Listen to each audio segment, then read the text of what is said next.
Oke, kita lanjut kepada disadvantage. Ada yang tahu disadvantage?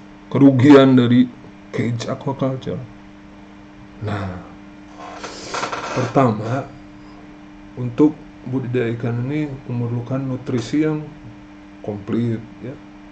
Karena ikan yang dibudidayakan di cage aquaculture tidak mendapatkan pakan alami. Contohnya dari plankton, zooplankton kayak gitu ya. Atau dari perifiton. Enggak, jadi hanya mengandalkan pakan dari pemberian kita. Biasanya dari pakan komersil. Sehingga pakan komersil itu membutuhkan segala macam komponen untuk pertumbuhan ikan, yakni satu protein yang harus mengandung asam amino yang tertentu sesuai jenis ikannya. Kemudian karbohidrat harus ada, lemaknya harus ada. Nah, ini vitamin, mineral. Nah, nutrien-nutrien ini juga harus cukup dan diformulasikan sedemikian rupa sehingga bentuk pelet pakan itu tahan di air ya, dan menimbulkan mau dimakan ikan peletnya ya, ikan semangat makan kayak gitu ya. Ibaratnya kalau makannya bagus ya pertumbuhannya juga bagus kayak gitu. Jadi pakan ikan nggak masalah ya, ada pakan ikan di situ. Bagaimana kalau itu ada ikan karnivor dikasih ikan rucah?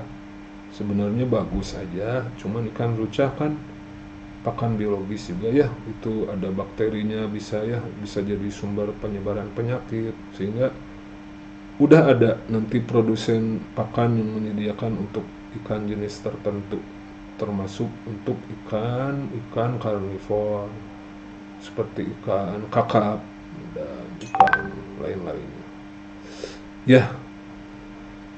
Nah, kedua, kerugian dari sistem KJA atau cage aquaculture ini yakni penyakit disease. Waduh, ini penyakit ini adalah salah satu faktor yang sangat merugikan. Kalau sekarang manusia terkena virus, ikan juga duluan kena virus. Zaman dulu ada KHV, hancur itu ya semua KJA di Jawa Barat yang budidaya ikan emas. Jadi penyakit itu bisa dari satu bakteri, dua parasit, tiga virus, dan lain-lainnya kayak gitu. Jadi penyakit ini bedanya dengan budidaya ikan di darat. Kalau di budidaya ikan di KJA itu lebih cepat nyebar. Karena tahu sendiri airnya aja bisa lari ke sana kemari ya. Jadi kalau ada ikan yang sakit, nggak cepat-cepat dibuang, di situ tumbuh bakteri atau ada ngumpul virus itu, nyebar virus ke jaringnya sebelahnya. Kalau terlalu padat jaring, di situ banyak yang petaninya, ya cepat dari satu jaring ke jaring lain itu jadi nyebar semua penyakitnya.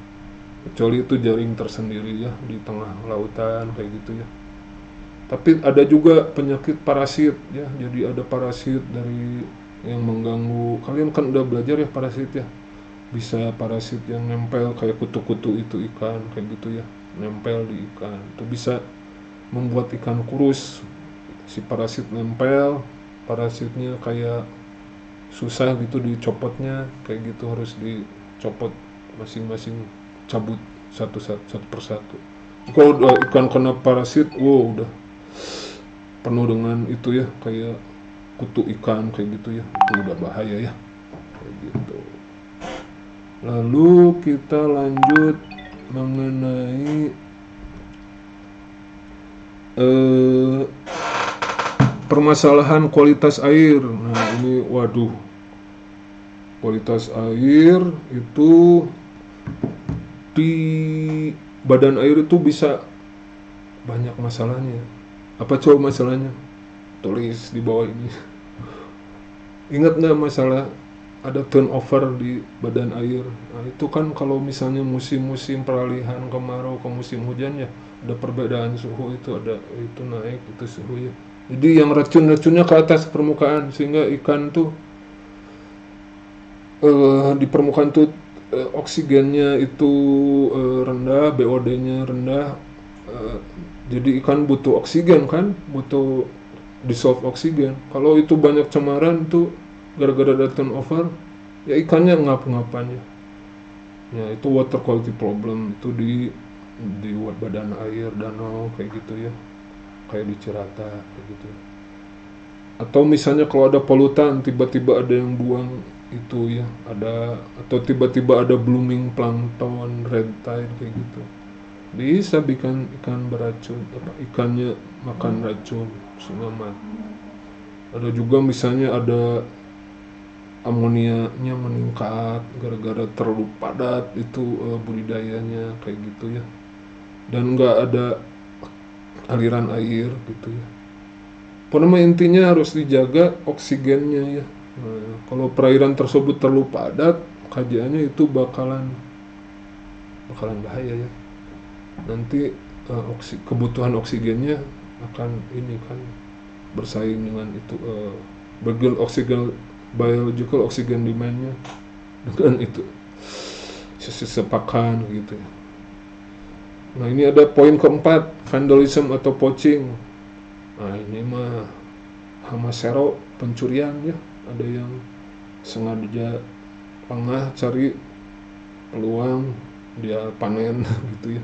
Atau ada yang nggak suka nih usaha ini, disobek itu jaringnya kalau labur ikannya ya. Nah itu bisa diatasi dengan ada penjaganya di situ atau enggak menjaga itu jaringnya kuat ya terhadap kayak gitu, ada pisau kayak gitu ya. Intinya harus dijaga jaringnya.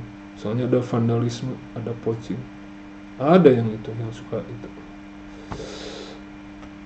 Nah, kelima itu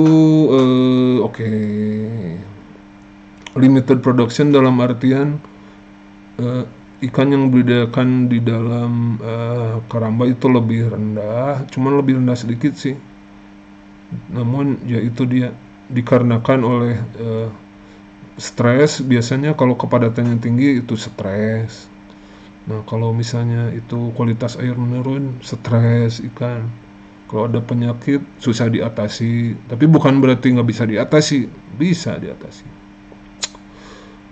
Nah itu limited production, jadi productionnya bisa nggak bagus ya kalau nggak bisa dikendalikan sistem budidayanya dengan baik. Keenam yaitu mengenai predation, yakni kalau nggak diawasi dengan baik, dikonsumsi dengan baik, ada burung masuk ke situ, ada ular masuk ke situ, ada macam-macam bisa